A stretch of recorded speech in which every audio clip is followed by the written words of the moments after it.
Good afternoon, friends. I was asked to do a presentation on touring, and I'm going to do just exactly that today.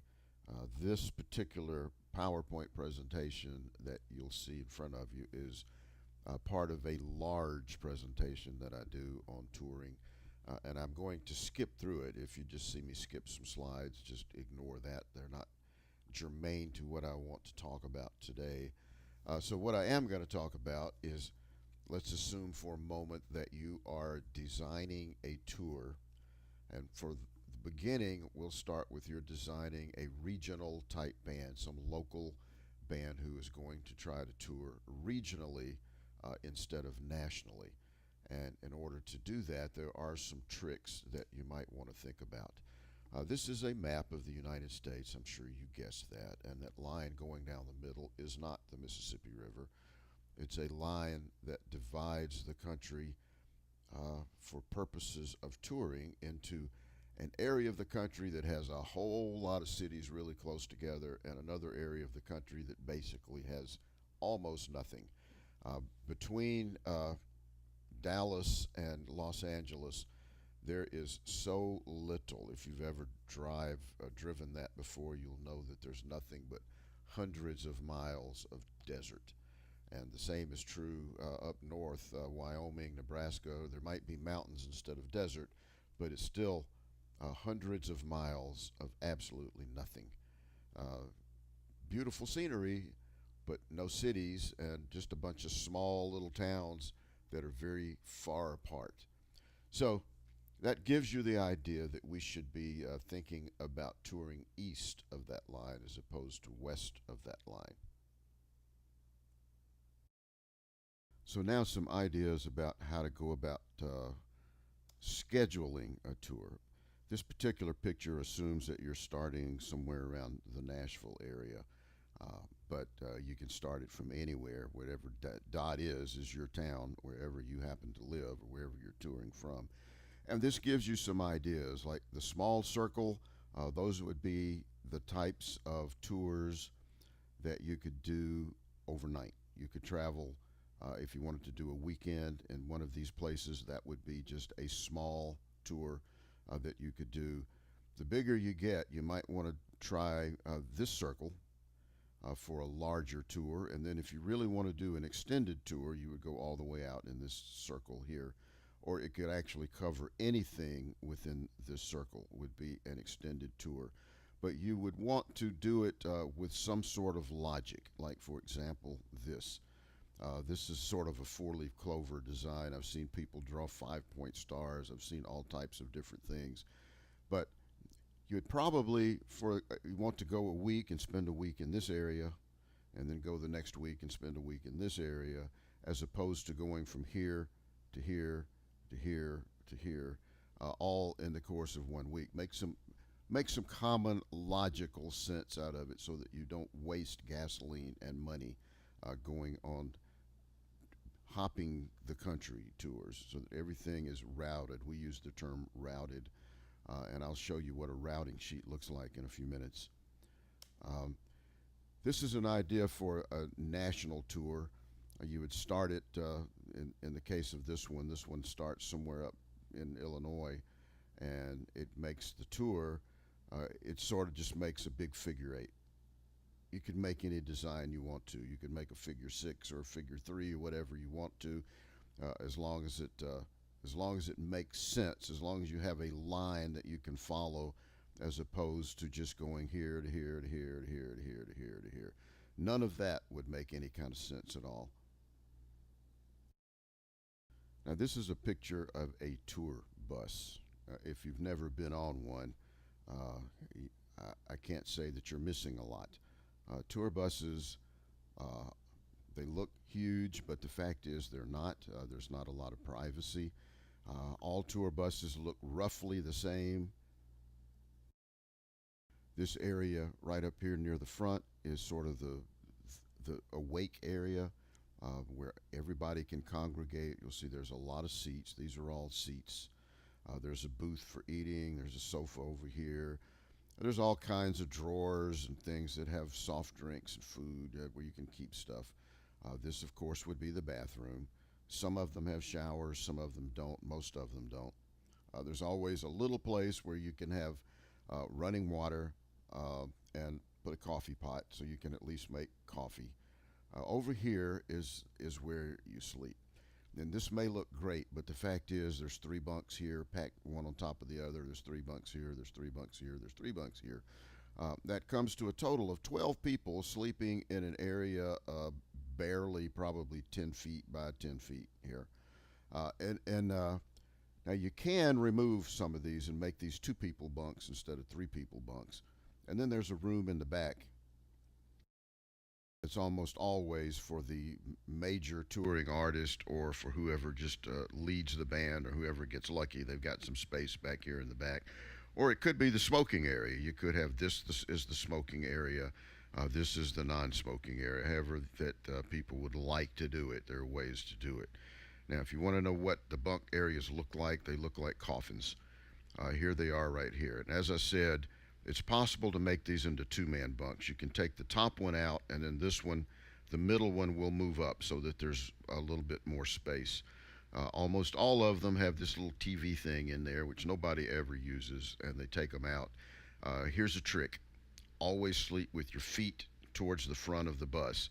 Why would you do that? Because, well, if the bus runs into a brick wall, you might break your legs, but at least you won't break your head. You won't go head first into the wall. So another thing about riding on the bus is if you're on the bottom bunk, then you hear the wheels and the engine all night long. If you're on the top bunk, you don't hear as much, but you do get the sway of the bus a lot more because buses do sway back and forth. So, kind of pick whichever one you like. This sheet right here gives you some idea of what tour buses cost. As you can tell, they're not cheap. They cost quite a bit of money to do an extended tour on a tour bus once you get everything taken care of. And these are kind of old right here. This is probably maybe 10 years old. I didn't bother to look up any recent prices, but you can still get the idea here. This is a 70-day tour, and they figure it's about roughly $1,000 a day is what it cost, including insurance. You see drivers, and then you see overdrives, and the reason for overdrives is because drivers are only allowed to drive a certain amount. I think it's 400 miles a day, and once they've done that, then they have to give it to another driver. They can't drive past that, so it gets expensive. It could be different now. I don't really know for sure exactly what an overdrive is, but it's somewhere in that neck of the woods. Skip that. Skip that.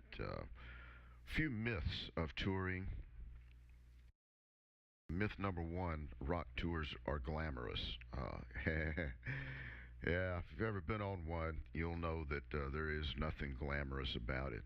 You're trapped in basically a metal tube with people that you once liked a lot, but by the time the tour's over, you probably won't because you're with them day in and day out, night in and night out, and it gets pretty old after a while. Tour buses are glamorous. They are not. As I said, they're metal tubes. Myth three: everyone gets along. Yeah, you really think that? And myth four: you only work for as long as you're on stage. That's definitely not the case. Touring is hard work all day. Um, let's see. Let's skip that one. Um, skip that one.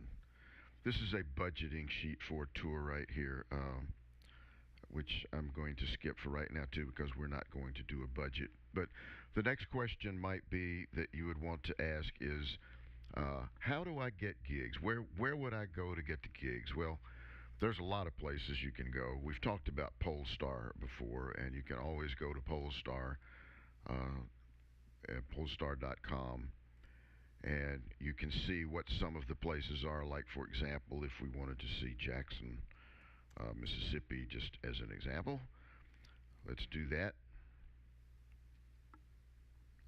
And you'll see just a whole bunch of gigs, a bunch of shows that are coming up in Jackson, Mississippi. vicinity. And over here, these are all venues in Mississippi, or in the Jackson area. You see Dueling Hall, uh, uh, Bottleneck Blues is in Tupelo, Brandon Amphitheater. The Cathead Distillery is downtown Jackson. Um, Kind of surprised Hal isn't here. There's nothing going on there, I guess, in the extreme near future. But there are a lot of venues, and you can always look up the venues that way. Another way to do it, you can go to Reverb Nation. I'm sure you've all heard of Reverb Nation, but here's a way that you can find a lot of these websites. You need to join it to actually uh, use them, and I'm not a member of any of these, but here you go, find gigs, and right here you have to join it. But um, you can tell that this is what it's designed to do is connect you with venues. And it works pretty well. Like here's, for example, are some venues in Oxford, Mississippi, and vicinity. The first one is in Sardis, but the rest of them are in Oxford. Blind Pig, Proud Larry's, Roosters, the Two Stick. There's a lot of places that you can look up, and you can click over here, and it will give you the email address and the phone number. If you're a member, it'll give you that information. Um, the Indie Venue Bible, the same thing. You can go there and book gigs, and once again, you need to be a member to actually use it. Uh, if you're looking for people to join your band, you can go to Vandalism, um, which is a good place to find musicians. And the same thing is bandmix.com. There's a zillion websites for this type of thing. So these are some of the more popular ones. You might just give them a shot. Um, so when you're booking a gig, what do you think venues are looking for? Well, I did put good music at the top of the list, but truthfully, I can't say that that's the truth. I can't say that venues really care uh, what the music is about. So you have to stop and think about the fact, what are venues, what kind of business are venues in? Particularly if you're talking about nightclubs, restaurants. Are they really in the music business? The answer to that, of course, is a resounding no. They're not in the music business. They're in the food and beverage business. Their job is to sell alcoholic beverages to people who are old enough to drink them. So the music, whether it's good or not, is a little bit irrelevant as long as it draws a large crowd of people over 21. They're looking for music that's not expensive. And by not expensive, I mean they don't have to pay a lot of money for it. Now, if there's a cover charge and the band makes a whole lot of money out of the cover charge, and everybody walks away a winner. And we're happy about that. Everybody wants the band to make money. We just don't want it to come out of our pocket if we're the venue. Venues are also looking for artists willing to do a whole lot of the work themselves. Don't expect the venue to go out and do a lot of advertising for you because they have 5 or 6 shows a week and they can't advertise every show huge. So, as a band coming in, particularly if you're in a market out of town, expect to do some marketing. And of course, you have the advantage now of Facebook and some other things, but do expect to do a lot of marketing yourself and get a street team. If you got a street team that can walk around and hand out flyers, go to the local stores and put posters up, whatever it takes. Uh, Another thing is music appropriate for clientele. Be sure that when you call a venue, you understand what their clientele is. If you're doing rap and you call a country venue, it's probably not going to work and you're not going to get a gig and you're wasting everybody's time. So before you even start trying to book a gig, make sure that you know what kind of clientele the club caters to. They're also looking for a band with a following. The best thing that you can tell a club owner is we have a large following in your area. Uh, they play us on the radio, and we can look on Facebook, and you can see how many hits or likes our fan page gets, all of that sort of stuff. So that's all important to club venues owners. Um, there's always important in how you deal with the venue. And the first thing that you always have to do is a little trick that we call advancing the date.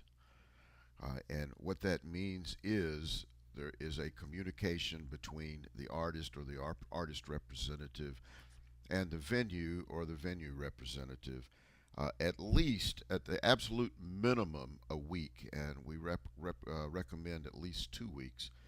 And what you do is you agree on the time you're supposed to arrive, where you're supposed to park, what time your sound check is, how much help, if any, you need loading in, what kind of production you need, what needs to be ready when you get there, what the hospitality is, and what you need in the way of dressing rooms, food, beverages, hotel rooms, whatever it happens to be, the method of payment. Some bands prefer a cashier check, others will take a business check, others want cash. Um, uh, Guest lists, how many people are allowed to be on the guest list. All of these sort of things need to be agreed on before the band ever gets there. I can't tell you how important that is. Everybody needs to know what to expect before you get there so there's no surprises. So when it is time to get there, you have to be sure that you get there on time. Never, ever, ever be late. And it's fine to be 15 minutes early, but don't show up at noon for a sound check that's scheduled at 3 o'clock and expect somebody to be there and be there ready to take care of your sound check. That is not going to happen. That's the purpose of advancing the date so everybody knows what's going to happen and that the venue can be ready for you when you arrive and you're ready for them when you get there. Don't be an asshat. That's a polite way of putting it. Uh, be kind to the venue. You need the venue more than they need you. And when problems arise, and this is true in life in general, problem comes up, look for a solution. Too many people are always looking for somebody to blame for something that goes wrong, and instead of trying to blame somebody, just say, well, okay, here's a problem. How do we fix it? And if you go in a venue and start yelling at people when something goes wrong, then you're not going to make any friends, and you'll be lucky if they even make you sound good there. So always look for the solution rather than placing blame. Pay attention to the details. That's all of the details. Make it more, venues and nightclubs, even though their whole idea is to make money, uh, they want to provide a fun and a good experience for their customers, and they expect you to do the same thing.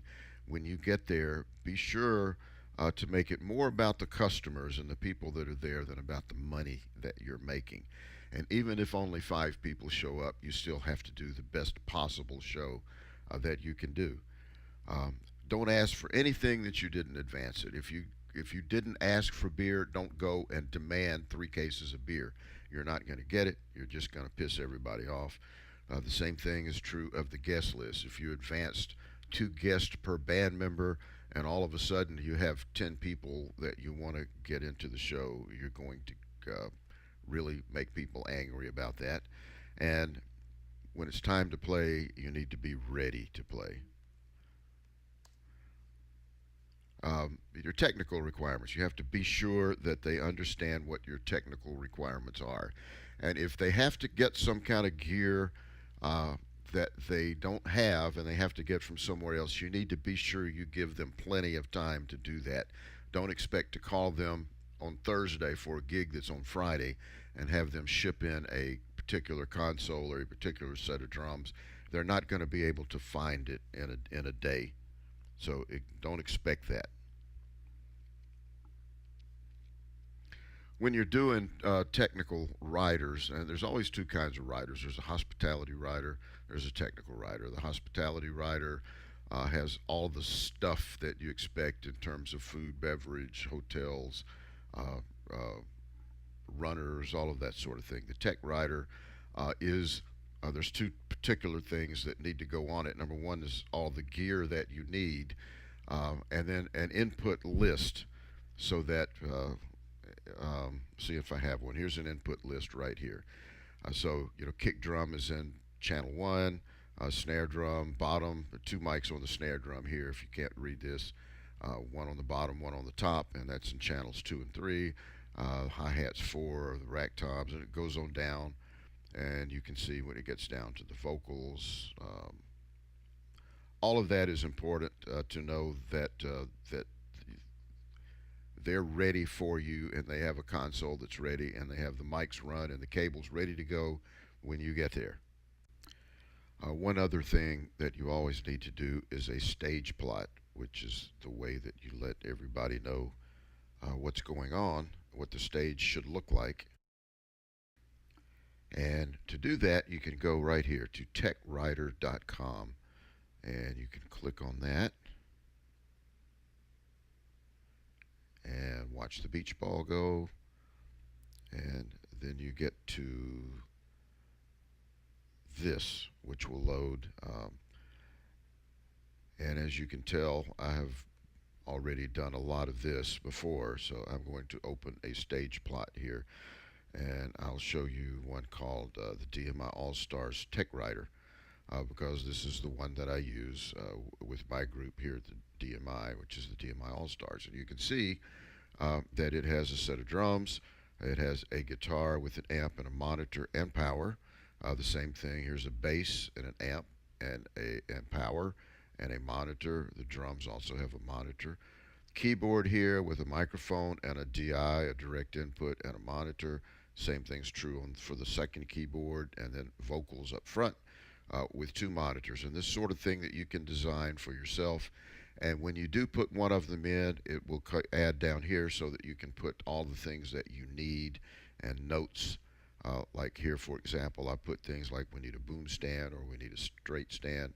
We'll provide the keyboards. I put this kind of information in here so that whoever is using it or fixing it up for us at the venue will know what we're bringing, what we're not, and what kind of mic stands we need. They'll need everything that we need. They will know ahead of time. The other thing that's good about this website is it tells you down at the bottom of that page the types of things that you would put in both a tech writer and a hospitality writer. These are important things, and you should have one of these to go along with your contract, no matter where you are or what you're doing.